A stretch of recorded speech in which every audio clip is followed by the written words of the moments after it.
I graduated and was a fighter pilot. And then they sent me to gunnery at Nellis. And after I finished that, it was to Korea. Well, I wanted to fly 86s like everybody else, but they needed some other people to do the dirty work.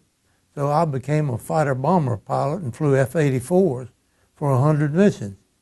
And I went through some tough and close calls.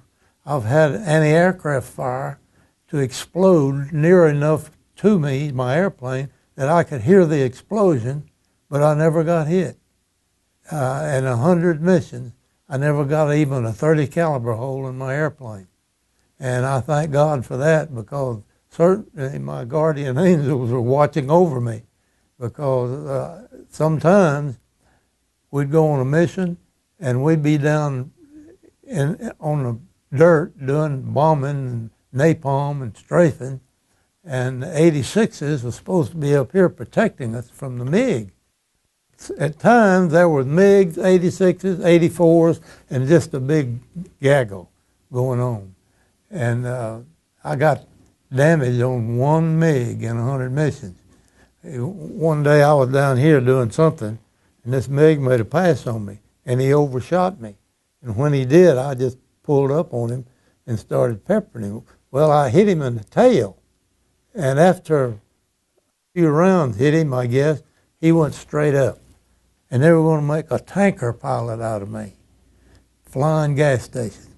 So I took one flight in a KC-97, and it had 4 reciprocating engines instead of jets that I had been flying.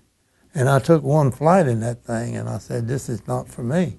But anyway, on that first flight, I could barely get my right hand around those 4 throttles. And when I did, I just crammed them as far as they go. And then I sat there and watched them coming back at me. I whopped them forward again. And the flight engineer, who was sitting over there to my right and slightly behind me, yelled, "You're going to overboost the engine." I looked at him, I said, "Friend, when I take off in an airplane, I want all the power there is."